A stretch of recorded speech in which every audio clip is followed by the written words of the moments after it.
Hi friends, welcome back to my channel. എല്ലാവർക്കും സുഖമല്ലേ? അപ്പോൾ ഇന്നൊരു പുതിയ സ്റ്റോറിയാണേ. ഇളങ്കാറ്റ് ഇടയ്ക്കിടെ വീശിച്ചെല്ലുന്ന ശിശിരകാലമായിരുന്നു അത്. നഗരത്തിലെ തിരക്കുകൾ ഒഴിഞ്ഞ് പ്രിൻറ്റിംഗ് പ്രസ്സിൻ്റെ മതിലും കടന്ന് അന്ന കോമ്പൗണ്ടിലേക്ക് നടന്നു കയറി. കറുത്ത സാരിയിലായിരുന്നു ഇന്നവൾ. കയ്യിലൊരു ഹാൻഡ് ബാഗുണ്ട്. പുതുതായി വാങ്ങിയ ഹൈ ഹീൽ ചെരുപ്പായിരുന്നത് കൊണ്ട് അവളുടെ നടപ്പ് വല്ലാതെ കുണുങ്ങിയായിരുന്നു. ഓട്ടോ സ്റ്റാൻഡിലെ സഹോദരന്മാർ അവളുടെ ദേഹത്തെ ആപാദചൂടം അളന്ന് സായുജ്യമടയുകയായിരുന്നു. തുറന്നു കിടന്നിരുന്ന ഓഫീസ് മുറിയിലേക്ക് കയറി. ടേബിളിൽ ഫയലിൽ ശ്രദ്ധ കൊടുത്തിരിപ്പായിരുന്നു നന്ദന. മാനേജർ ഇരിക്കുന്ന അകത്ത മുറിയിലേക്ക് ഒന്നെത്തി നോക്കിയ ശേഷം നന്ദന മാത്രമേ പ്രസ്സിലുണ്ടായിരുന്നുള്ളൂ എന്നുറപ്പ് വരുത്തി. ഇരുവരും പരിചയമായിട്ട് അധിക നാളായിട്ടില്ല. അവൾ നന്ദനയെ ദേഷ്യത്തോടെ നോക്കി. ഒരു പിടി വേഗത കൂട്ടി തന്നെ അവളുടെ അടുത്തേക്ക് നടന്നു. നിന്റെ ഒരു ഒടുക്കത്തെ ഐഡിയ. തോളിലെ ബാഗ് എടുത്ത് താൻ ഇരിക്കുന്ന ടേബിളിലേക്ക് അമർത്തി വെച്ചുകൊണ്ട് അന്ന ചീറി. എന്തു പറ്റിയടി? ഇടതൂർന്ന എണ്ണമയമില്ലാത്ത കറുകറുത്ത മുടിയിലേക്ക് തൊട്ടുകൊണ്ട് നന്ദന ചോദിച്ചതും അന്ന വീണ്ടും ചാടി. നിന്റെ തല നിറച്ചു എന്താ, ചെളിയാണോ? അല്ല പേൻ, എന്തു പറ്റിയെന്ന് പറയടി. എന്തു പറ്റാൻ? തീർത്തും നിരാശാഭാവത്തോടെ അവളുടെ നീടൽ മുടിയിഴകളെ ചെന്നിവഴിയൊന്ന് കോതിക്കൊണ്ട് ജനലരികിലുള്ള ടേബിളിൻ്റെ അരികെ അവൾ ഒന്ന് ചാരി നിന്നു. നീ പറഞ്ഞ പോലെ ഞാൻ ടവലും ഉടുത്ത് ഏട്ടൻ എണീക്കുന്ന സമയം കുളിച്ചീറം മാറി ബെഡ്റൂമിൽ കയറിയതും ആ സാധനം എന്നെ. നന്ദന പരവേശത്തോടെ മുഖത്തൊരു ചിരിയുമായി അന്നയുടെ ദേഹത്തേക്ക് ചേർന്ന് നിന്നു. അന്നയാകട്ടെ നന്ദനെ അടുത്ത് വന്നതുപോലും അറിയാതെ ചുണ്ടും പുരികവും മേലേക്കുയർത്തി നടന്നതോർത്തു. നന്ദനയ്ക്ക് അന്ന നെടുവീർപ്പിടുന്നത് ശ്രദ്ധിക്കാനായി. ബാക്കിയും കൂടെ പറയടി. വേണ്ട, നീ ഒരൊറ്റൊരുത്തി കാരണമാണ് സ്വന്തം ആങ്ങളെ സെഡ്യൂസ് ചെയ്യാനും പറഞ്ഞെൻ്റെ മനസ്സ് ചീത്തയാക്കിയത്. അതിന് സ്വന്തം ചേട്ടനൊന്നും അല്ലല്ലോ, ഒരച്ഛൻ്റെ മക്കളല്ലേ, അല്ലേ? അങ്ങനെയല്ലേ നീ പറഞ്ഞേ?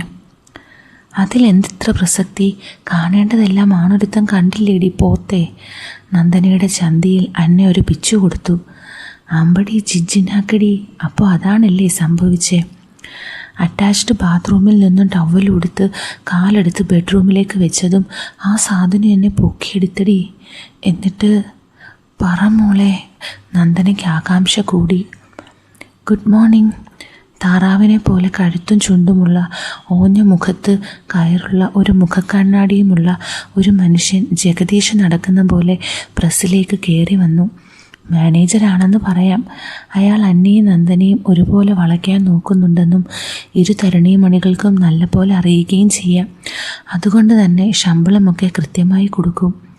Good morning Padmalochan sir. Padmalochan അല്ല നന്ദനെ, പത്മലോചനൻ. Sorry sir.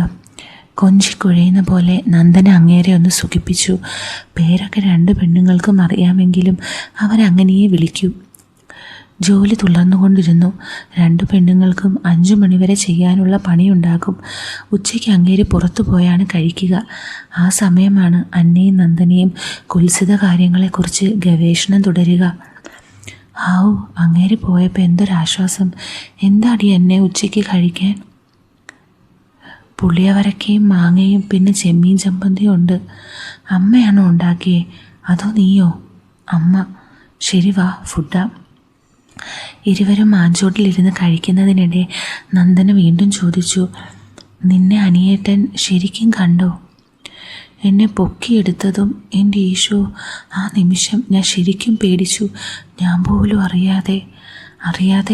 ബാക്കി പറയടി ചക്കരെ. അങ്ങേരിവിടെ വല്ലതും ഉണ്ടോടി? ഞാൻ ചെവി പറയാൻ നിൻ്റെ. അന്ന നന്ദനയുടെ കാതിൽ കുശുകുശുക്കാൻ തുടങ്ങി. എൻ്റെ മോളെ, ഒന്നും തോന്നിയില്ലേ നിനക്ക്? ഇല്ലെന്ന് പറഞ്ഞാൽ നീ വിശ്വസിക്കണം. ആദ്യമായിട്ടല്ലേ ഒരാണ്, അതും ഏട്ടൻ്റെ സ്ഥാനത്തുള്ള.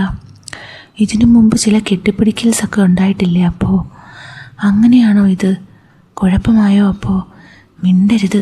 നീയല്ലേ ഓരോ കുനിഷ്ക ഐഡിയ പറഞ്ഞത്. അത് നിൻ്റെ ഏട്ടനെ ചുമ്മാ കൂരിത്തരിപ്പിക്കാൻ എന്നേ ഞാൻ കരുതിയുള്ളൂ.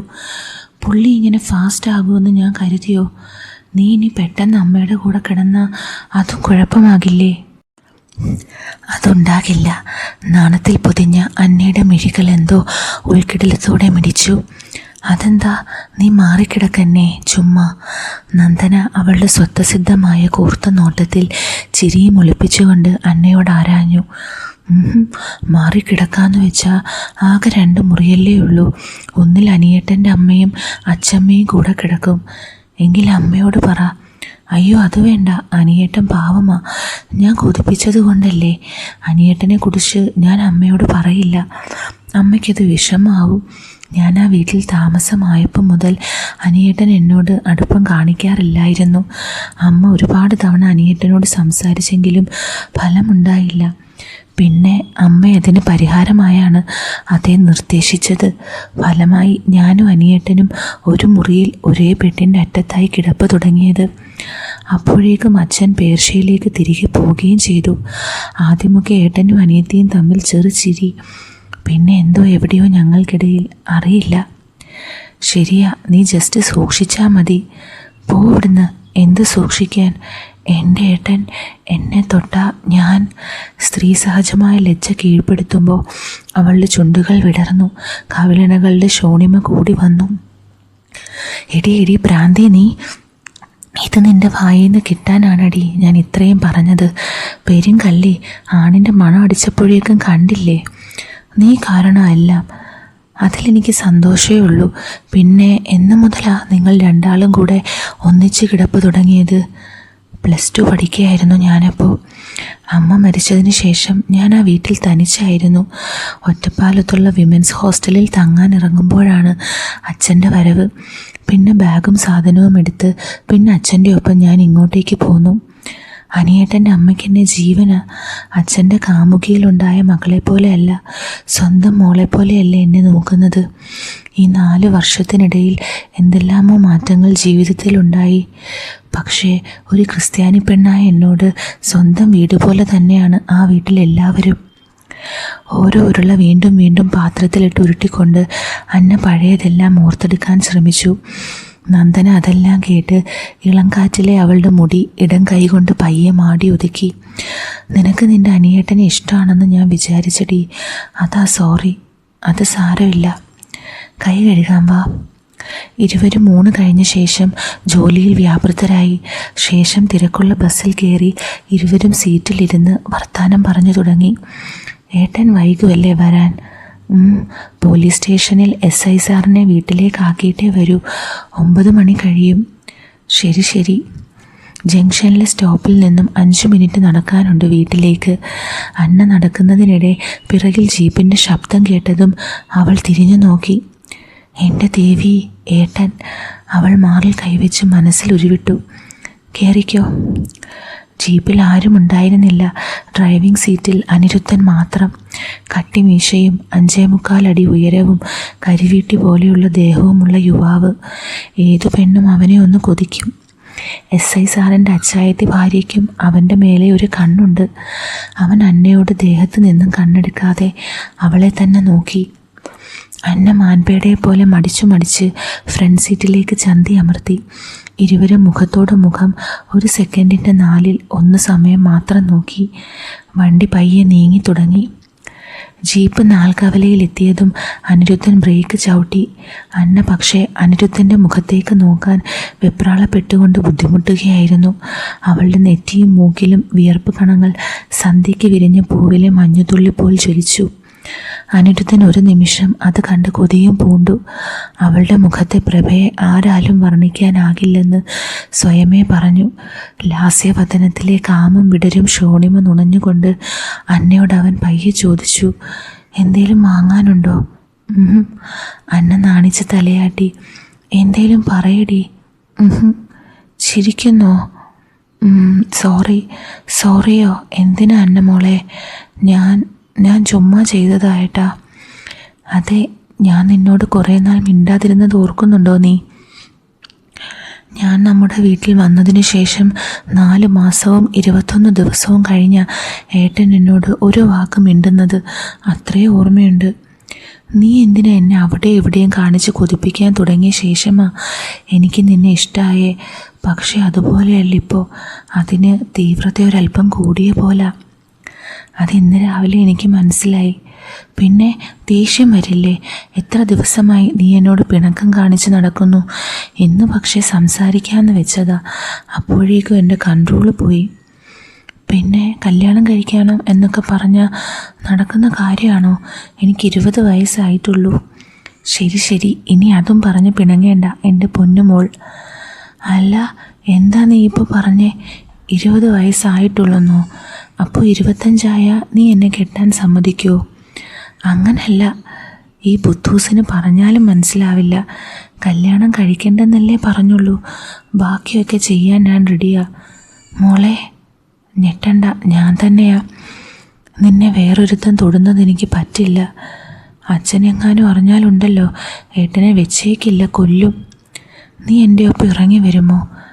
ഞാൻ പറഞ്ഞില്ലേ, എന്നെ എന്ത് വേണേ ചെയ്തോ, ഞാൻ നിന്ന് തരാം. പക്ഷേ കല്യാണത്തിന് അച്ഛനും അമ്മയും സമ്മതിക്കാതെ. അവർ തമ്മിലുള്ള സംഭാഷണം അവിടെ മുറിഞ്ഞുപോയി. വീടെത്തും വരെ രണ്ടാൾക്കും ഒന്നും സംസാരിക്കാനായില്ല. ഇടയ്ക്ക് 1-2 വട്ടം ഇരുവരും മുഖത്തോട് മുഖം നോക്കുന്നുണ്ടായിരുന്നു. വീടെന്ന് വെച്ചാൽ ഒരു ഓടിട്ട വീടാണ്. പുതിയ തോരണം ആ കോമ്പൗണ്ടിൽ തന്നെ പണിയുന്നുണ്ടെങ്കിലും അത് വാടകയ്ക്കോ മറ്റോ കൊടുക്കാനുമാണ്. ഇന്നെന്താടാ നേരത്തെ? നിന്റെ എസ്ഐക്ക് പനി പിടിച്ചോ? ഹാളിലേക്ക് കയറിയതും അനിരുദ്ധനോട് മുത്തശ്ശി ആരാഞ്ഞു. മുത്തശ്ശി പ്രായം 80-നോടടുക്കുന്നു, എങ്കിലും തമാശയ്ക്കൊരു കുറവുമില്ല. ഏട്ടനെ പിരിച്ചുവിട്ടതാ മുത്തശ്ശി. ഒന്ന് പോടി കുറുമ്പി, കുരുത്തക്കേട് പറയുന്നു. നാക്ക് നീട്ടി തല കൊമ്പിട്ട് ചുണ്ട് കടിച്ചുകൊണ്ട് അന്ന മുറിയിലേക്ക് നടന്നു. അനിരുദ്ധൻ മുത്തശ്ശിയുടെ അരികിലിരുന്ന് TV കാണാനും തുടങ്ങി. ഡ്രസ്സ് മാറിയിട്ട് വാ. അവൾ മാറ്റിയിട്ട് വരട്ടെ മുത്തശ്ശി. അനിരുദ്ധൻ അത് പറഞ്ഞപ്പോഴും ഇന്ന് രാവിലെ കണ്ട തൻ്റെ അന്നയുടെ മേനിയഴക് മനസ്സിലേക്ക് വന്നു. ഒരു കോരിത്തരിപ്പ് അവൻ്റെ ദേഹമാസകലം പടർന്നിങ്ങനെ കയറുന്നുണ്ടായിരുന്നു. ഇന്നവൾ കറുപ്പ് നിറത്തിലുള്ള സാരിയും അടിപ്പാവാടയുമാണ് ഇട്ടിരുന്നത്. അതിടുമ്പോഴും താൻ അടുത്തുണ്ടായിരുന്നല്ലോ. എന്തൊരു ഭംഗിയാണ് അവളെ ആ കറുപ്പ് സാരിയിൽ കാണാൻ. ഏട്ടാ ചായ. അധിക നേരമാകും മുന്നേ അനിരുദ്ധൻ്റെ പഴയ ഷർട്ടും മുട്ടോളം ഇറക്കമുള്ള പാവാടയും ഇട്ട് അന്ന ഹാളിലേക്ക് വന്നു. അവളുടെ കണ്ണിൽ ലാസ്യഭാവം നിറഞ്ഞു തുളുമ്പി. മുത്തശ്ശി ആ സമയം വിളക്ക് വയ്ക്കാനൊരുങ്ങി. അന്നയെ കൊണ്ട് അതൊന്നും മുത്തശ്ശി ചെയ്യിപ്പിച്ചിരുന്നില്ല. അനിരുദ്ധൻ്റെ വലതുവശത്ത് നിന്ന് അന്നയുടെ കയ്യിൽ നിന്നും ചായ വാങ്ങുന്നതിനിടെ അവളുടെ കൈവിരലിൽ പയ്യെ തൊട്ടുഴിഞ്ഞു. സുഭദ്രാമ എവിടെടി? അടുക്കള വശത്തുള്ള മതിലിൻ്റെ അരികിലുണ്ട്. സീമ ചേച്ചിയോട് മിണ്ടുക. അവരുടെ ഭർത്താവ് സുഗുണേട്ടൻ ഇന്നലെ തിരിച്ചു പോയല്ലോ. നീ അടുത്തിരിക്ക്. ചൂട് ചായ അവൻ ടേബിളിൽ വെച്ചു. എന്തേ? മുത്തശ്ശി കൈകൊണ്ട് എവിടെയെന്ന് അന്ന ആംഗ്യം കാണിച്ചു. ഇങ്ങ് വാടി പെണ്ണെ. അന്ന ഇക്കിളിപ്പെട്ട് പിടയുകയായിരുന്നു. അവളുടെ ചിണുങ്ങലും ചുണ്ടുമലർത്തലും കണ്ട് അവൻ്റെ പിടിവിട്ടു. എന്തൊരു പെണ്ണാണ്! ഇരുനിറമാണെങ്കിലും ഇനിപ്പുള്ളവളാണ്. തന്നേക്കാളും നിറം കുറവാണ്. പക്ഷേ അങ്കലാവണ്യം ശരിക്കും 26-കാരിയുടെ പോലെ തന്നെ. അനിരുദ്ധൻ അന്നയുടെ ഇടുപ്പിലൂടെ ബലമായി കൈപിടിച്ചതും അവൾ സോഫയിലേക്ക് വീണുപോയി. അനിരുദ്ധൻ്റെ കൈകൾ അറിയാതെന്നോണം അവളുടെ ചുമലിലേക്ക് നീങ്ങുന്ന നേരം അവൾ അവനെ തള്ളി മാറ്റിക്കൊണ്ട് അടുക്കളയിലേക്ക് ഓടി. പെണ്ണിൻ്റെ കുണുങ്ങിച്ചാടിയുള്ള ഓട്ടം കണ്ടതും അനിരുദ്ധൻ രാത്രിയാകും വരെ എങ്ങനെ പിടിച്ചു നിൽക്കുമെന്ന് ഓർത്തുപോയി. അന്നേ ദിവസം രാത്രി നല്ല എരിവുള്ള ചിക്കൻ കറിയായിരുന്നു അന്ന ഉണ്ടാക്കിയത്. സുഭദ്രാമയ്ക്കും അന്നയുടെ പാചകം അത്രയ്ക്കിഷ്ടമായിരുന്നു. ചോറും അവിയലും സുഭദ്രാമ ഉച്ചയ്ക്ക് തന്നെ ഉണ്ടാക്കിയിരുന്നു. അവരൊന്നിച്ച് കഴിക്കാൻ നേരം അന്നയും അനിരുദ്ധനും പരസ്പരം മിണ്ടിയതേയില്ല.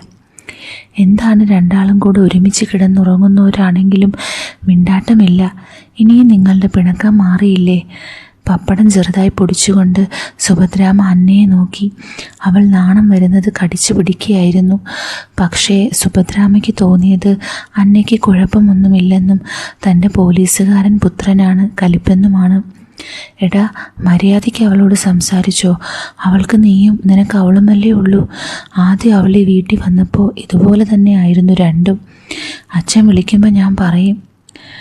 നുറുക്കിയ മുരിങ്ങാക്കോലിൽ നിന്നും മുത്തശ്ശി ഉറിഞ്ചി കഴിക്കുമ്പോൾ അനിരുദ്ധൻ അമ്മ പറഞ്ഞതൊന്നും കേൾക്കാത്ത ഭാവത്തിൽ ചിക്കൻ കഴിക്കുന്നത് തുടർന്നു.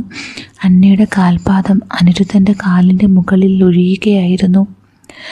ശേഷം അമ്മയും മുത്തശ്ശിയും TV കാണാൻ ചെന്ന നേരം അനിരുദ്ധൻ ഇരുട്ടിലൂടെ ഉമ്മറത്തേക്ക് നടന്നു. മതിലുണ്ടെങ്കിലും പഴയതാണ്, സ്ട്രീറ്റ് ലൈറ്റിൻ്റെ വെളിച്ചമുണ്ടെങ്കിലും പാതിയും ഇരുട്ടാണ്. വണ്ടികളൊന്നും അങ്ങനെ പോകാറില്ല. റോഡിൻ്റെ അരികിൽ നിന്നുകൊണ്ട് സിഗരറ്റിന് പുകയൂതി.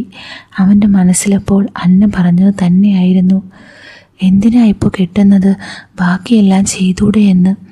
അന്നയുടെ മനസ്സിലും വല്ലാത്തൊരു പരവേശമായിരുന്നു. അവൾ വൈകിട്ട് വന്ന ശേഷം കുളിച്ചെങ്കിലും വീണ്ടും വിയർത്ത് കുളിച്ചുകൊണ്ടിരുന്നു. ഇടയ്ക്ക് അന്ന അവൻ്റെ ഒപ്പം വന്ന് നിൽക്കാറുള്ളതാണ്. പക്ഷേ ആ പിണക്കത്തിന് ശേഷം അങ്ങനെയൊന്നും ഉണ്ടായില്ല.